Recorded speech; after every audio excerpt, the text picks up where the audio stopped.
집중력이 떨어져요, 하던 게 안 돼, 이런 분들 많습니다. 그거는 우울증입니다. 그러니까 정신과 교과서에 초폐해지는 환자는 늘 옳다, 이렇게 써 있습니다. 저는 그걸 좀 생각하죠. 드라마 몰아보기 할 수 있어요. 8편 한꺼번에. 8편. 이 ADHD에 대한 큰 오해 중에 하나가 아무것도 집중하지 못하는 걸로 알려져 있는데, 자기가 좋아하는 건 집중 잘해요. ADHD하고 그냥 집중력이 좀 부족한 사람하고 의 차이는 뭔가요, 선생님?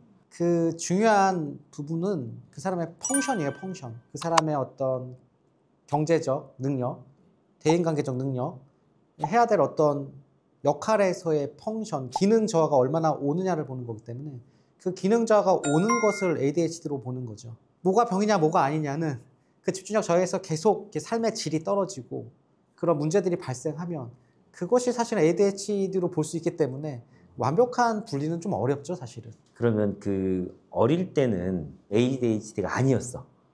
아니었는데 갑자기 중학생, 고등학생이 돼서 ADHD가 없던 게 생길 수도 있나요? 아니면 발견이 안 됐을 뿐일까요? 후자가 맞죠. 그리고 학습 양이나 요구되는 기능들이 점점 많아지잖아요. 그래서 초등학교 몇 학년까지는 그 사람의 그런 소인이 그 정도까지는 버티다가 어려지면서 아까 말한 기능의 저하로 나타나는 거죠. 못 따라가는. 근데 ADHD도 주의력 결핍이 주가 되는 ADHD는 잘 눈에 띄지 않아요. 근데 과잉 행동이 눈에 띄게 나타나는 사람은 막 티가 나니까. 그래서 남녀 비율에서도 3대1 비율로 남자가 더 진단이 많이 되는 이유이기도 한데, 과잉 행동이 많아서 티가 안 나다가 어느 순간부터 티가 나면은 그때 진단되기 시작하는 거죠. 없던 게 생기는 게 아니고 미처 몰랐던 부분들, 진단이 안 됐던 부분들이 이제 어느 정도 내가 감당할 수 있는 역치를 넘어가면서부터. 그렇죠. 뭐 심적인 어떤 문제들을 갖고 있어서 정신적으로 막 이렇게 스트레스를 많이 받는 상황이라 본인 업이나 이런 것들에 집중을 못하는 이제 그런 상황도 있을 수 있는 거잖아요. 그거는 이제 배제 진단에 대한 얘기로 이해되는 게 맞고요. 그래서 멀쩡하게 살다가도 집중력이 떨어져요, 하던 게 안 돼, 이런 분들 많습니다. 그거는 우울증입니다. 우울증이 병인 이유는 우울증도 기능이 떨어지고 회사 잘 다니다가 갑자기 회사를 못 가겠어, 이러는 거예요. 우울증 환자들은 대부분 집중력자로 호소합니다. 내가 바보가 된 것 같아요, 이렇게 얘기해요. 그건 ADHD가 아닌 거죠. 그건 우울증을 치료하면 대부분 회복됩니다. 그리고 조울증 같을 때도, 그러니까 조울증일 때 ADHD가 병발률이 높은데, 막 이게 조증이 오면은 딱 ADHD, 이게 발음이 좀 꼬여처럼 행동해요. 그것도 역시 배제 진단이죠. 그러니까는 과거력을 살펴봐야 되는 게 중요하고, 사실 의사가 하는 역할은 그런 거죠. 이게 급속하게 왔는지 좀 이렇게 완만하게 왔는지 어떤 상황에 따라 변했는지 그런 거를 캐치하는 거죠.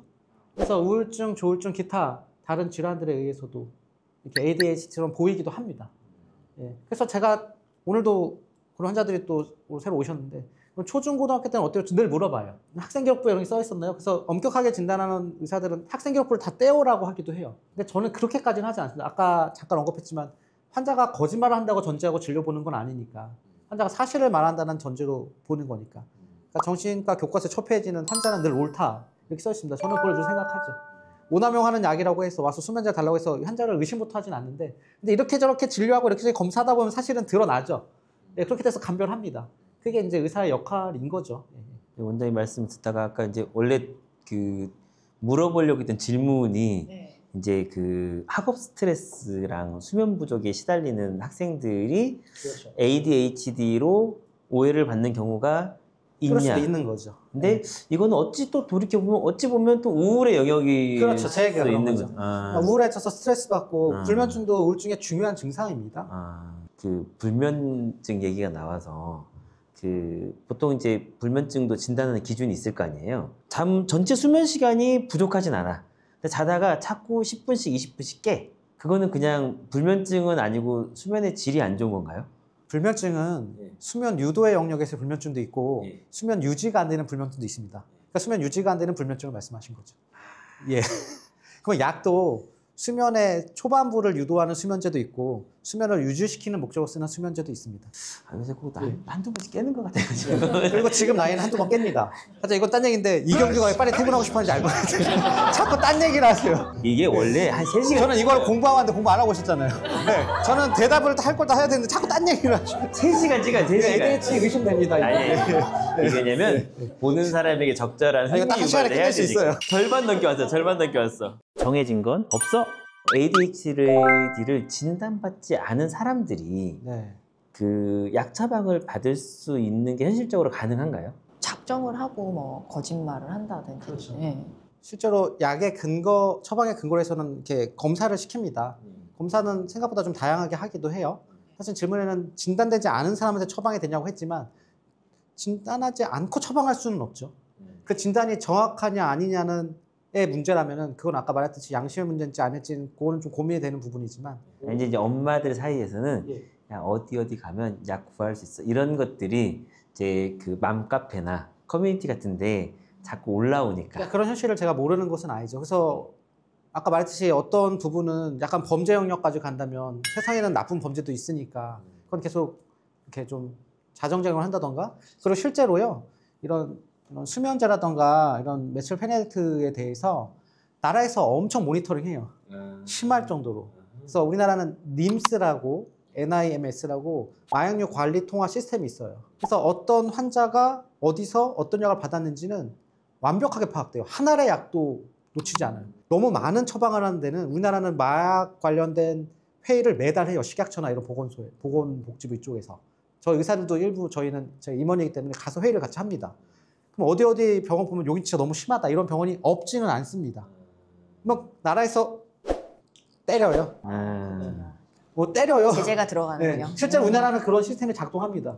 이런 약물들을 너무 막 그 오남용을 해가지고 학습 능력이 손상되는 그런 결과들을 초래할 수도 있나요? 그렇죠. 그러니까 오남용이라는 전제로 질문을 하신 거기 때문에 약의 오남용은 제대로 진단받지 않았거나 아까 얘기처럼 혹은 처방받은 약을 임의로 더 먹거나 하면 아까 말한 어떤 부작용이라는 게 더 생길 수가 있죠. 뭐 약의 부작용에 의해서 생긴 어떤 뭐 불면이라던가 어떤 좀 과도한 각성에 의한 후유증 같은 상황이 오면은 그 약의 효과가 떨어졌을 때 어떤 이렇게 기력 저하나 의욕 저하 그리고 집중력의 저하 같은 부작용이 올 수 있죠. 원장님 아마 그런 질문을 좀 많이 받을 것 같긴 한데 보호자들한테 원장님 약 안 먹고도 조금 더 집중력을 높이고 조금 더 스트레스 안 받고 할 수 있는 방법이 있을까요? 약 말고 좋은 방법이 있을까로 했을 때 저는 이렇게 얘기합니다.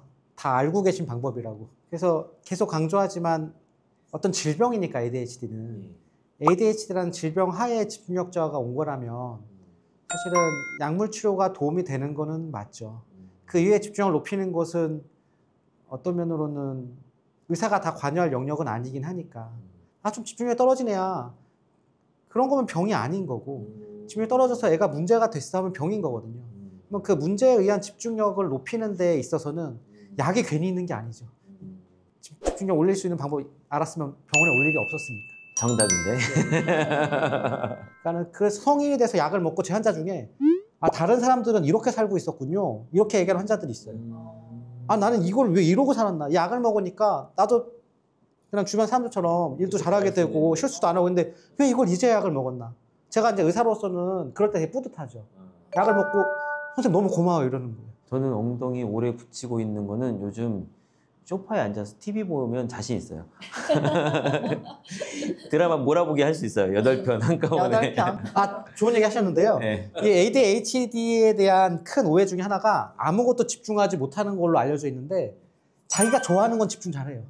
ADHD 아무리 심해도 TV 같은 거 볼 수 있고요. 나는 내가 아니다를 어필하려고 하고 있는데. 게임은 하루 종일도 해요.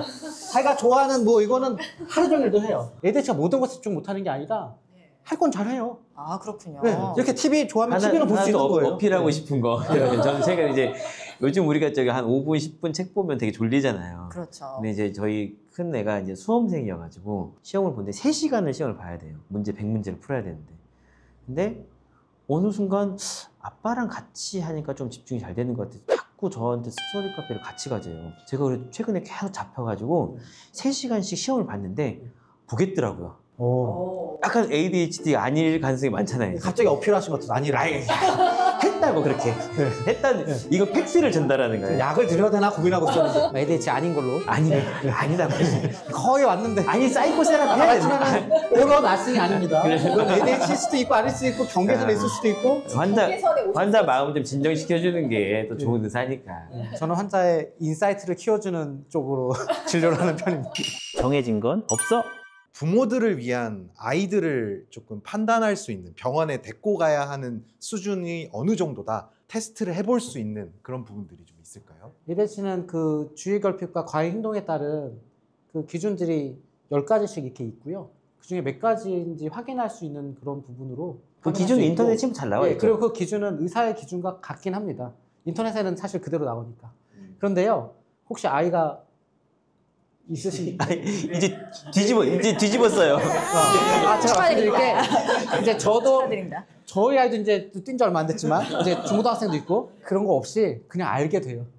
얘를 병원에 데려가야겠구나. 왜냐면 학교에서 자꾸 피드백이 오고 나도 얘를 다루는데 너무 힘들어. 아까 말했지만 그 너무 힘들어 자체가 아이의 기능 자체에 문제가 있는 거죠. 내가 봐도 애가 산만하구나 느껴집니다. 그래서 그냥 옵니다. ADHD 환자들이 왔을 때 제가 이렇게 살다가 어느 순간 ADHD 말을 듣고 찾아봤더니 전부 다 제 얘기예요. 이런 거예요. 그럼 엄마들이 얘기를 보다가 그걸 찾아보죠. 전부 다 우리 얘기예요. 하고 오는 거예요. 네. 그냥 알게 돼요. 네.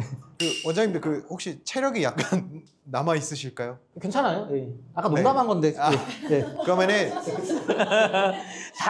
다들 진심으로 받아들였어. 느껴지는 농담 진심이죠. 잠깐 끊고요. 네, 잠깐 일단 끊을게요. 빨리 초코파이 하나씩 드시죠. 그럴까요? 사람들이 불행감을 느끼는 거는 자기의 역치에 다다르지 않는 그 갭만큼을 불행감으로 느끼기 때문에 그 갭을 줄이는 게 그게 핵심인 거예요. 행복에서. 그게 수련인 것이고 그게 깨달음이고 이제 문제는 나한테 맞다고 생각하는 길이 아이한테도 맞을 거라고 생각하는 게 그게 문제인 거죠. 부모 자식 간의 문제는 늘 그거예요. 위대한 선수인 김연아 선수나 손흥민 선수 중요한 요소가 뭐냐면요. 기술적 요소랑 환경적 요소가 맞아 떨어져야 된다는 거죠.